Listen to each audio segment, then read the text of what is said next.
Daniel's story begins in a town so small and quiet that dreams seem to evaporate before they are ever spoken aloud.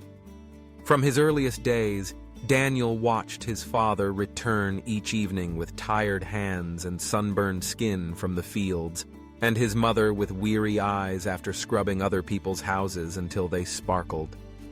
In this place, hope was often seen as a luxury, something for people far away, living lives unlike their own. Daniel absorbed these lessons early, feeling as though his own future was already written in the dust and the sweat of those who came before him.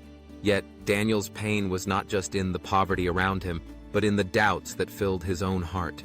He was haunted by every mistake: a wrong answer in class, a missed goal on the field, a careless word spoken by a neighbor or a classmate. Each failure seemed to weigh him down, until he could feel the heaviness in his bones. He began to believe that weakness was his inheritance, that he was destined to walk in the shadows cast by others. Even when he dared to dream, he quickly silenced himself, convinced that greatness was for other people. One evening, as dusk painted the riverbanks in shades of silver and blue, Daniel sat alone, letting the cool breeze carry away his troubled thoughts. He stared at the rippling water and muttered to himself, "I have no strength. Nothing inside me matters. I am just ordinary." These words seemed to echo in the quiet, as if even the world agreed with him. It was then that Elias, the old mentor of the village, happened to pass by. He was a man known for his wisdom, a keeper of stories and secrets, someone who had seen the world beyond the small town's limits. Elias saw Daniel's downcast face and paused. "Why such despair in one so young?" he asked, his voice gentle. Daniel hesitated before answering. "Because I am weak. Everyone else seems to shine, but I feel like darkness follows me everywhere." Elias studied Daniel for a long moment, then reached into his satchel and produced a small candle. Lighting it, he handed the faintly flickering flame to Daniel. "This flame is you," Elias said. Daniel frowned, looking at the tiny light. It's too small. A breath of wind can put it out. How can it matter?" Elias only smiled and whispered, "Follow me." He led Daniel deep into the forest, where the trees seemed to lean in, and the world grew quiet and still. Soon, they arrived at a cave, vast and shadowy, with darkness stretching into every corner. Elias placed the candle on a rock at the center, and Daniel watched as the weak flame began to chase away the shadows. The light seemed impossibly small, yet in the deep darkness of the cave, it revealed every surface, every crack and cranny. Daniel's eyes widened as the cave was transformed by the glow. Elias spoke softly. "Do you see, Daniel? The flame has not grown larger, yet in this darkness, it conquers everything. Your strength may seem small to you, but when placed in the right moment, it can light up the world." Daniel stared at the candle, something stirring within him, a quiet wonder, a hope he had almost forgotten. But Elias was not finished. The next day, he led Daniel to the highest hill overlooking the valley. The wind was fierce here, whipping through the grass and tugging at their clothes. Elias lit the candle again and handed it to Daniel.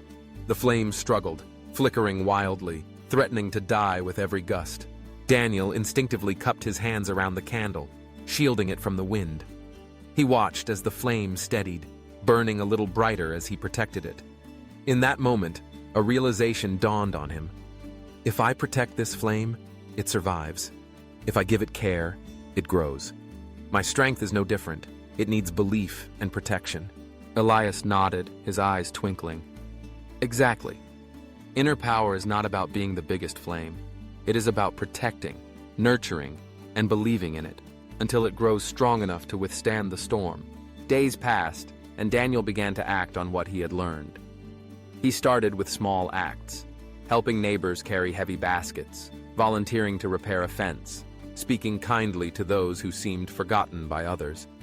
He found courage in moments of fear, standing up for a younger child who was bullied, or voicing his own ideas in class even when his hands trembled.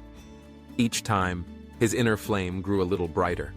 He discovered that true strength was not the absence of fear, but the willingness to move forward in spite of it.